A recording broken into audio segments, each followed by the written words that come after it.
Welcome. In this video, we're going to do a derivative problem. It's an application problem regarding cholesterol and your risk of heart disease in relation to your cholesterol. And we're going to have an exponential derivative.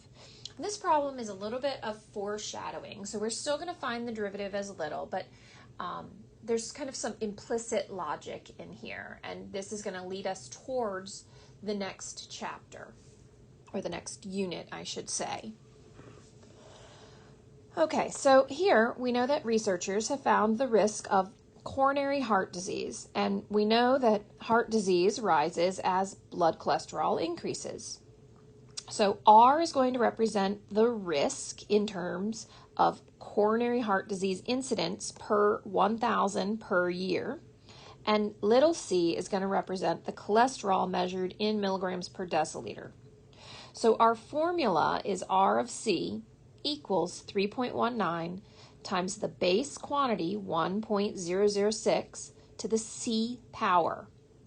And C, my cholesterol, has to be a value between 100 and 300. All right, so suppose we know a person's cholesterol. That is given.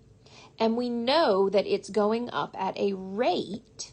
We have a rate here of cholesterol, 15 milligrams per deciliter per year. So that's a rate, and a rate represents the derivative. Let's think about what our units are here.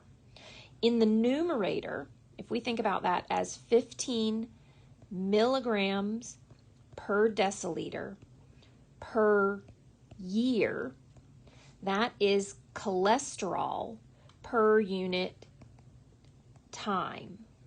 So this represents a new derivative, which we haven't really thought about yet, but that's the derivative of cholesterol with respect to time.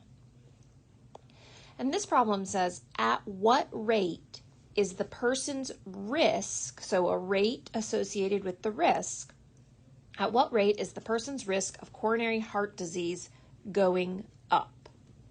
So what that means is we want to find the derivative. When we see the word rate,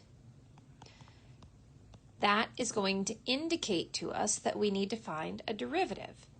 And we want the derivative of the risk per year. So it's all about decoding it, and I like to use this differential notation because that kind of really helps us see the variable with which we are differentiating with respect to.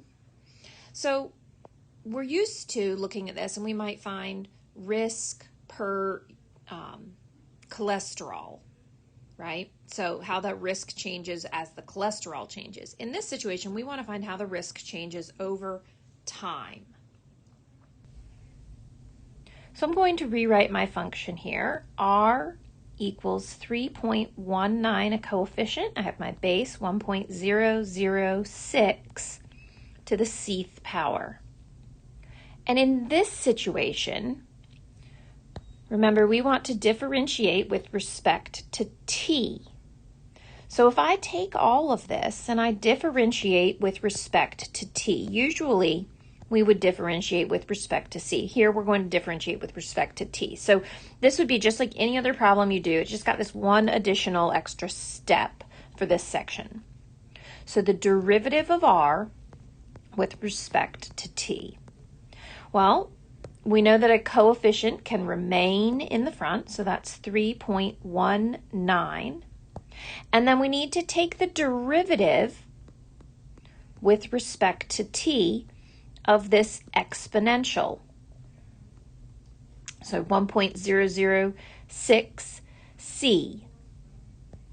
So I'm going to differentiate this just as I normally would, and we know our rule, the derivative with respect to x of any base a to the x is going to equal a to the x times natural log of that base. So the derivative of r with respect to t is 3.19, and then here we have 1.006c times natural log of that base, 1.006. Now, the only extra step we have to do here is, since this is c and I differentiated c with respect to t, time, I'm going to say dc dt.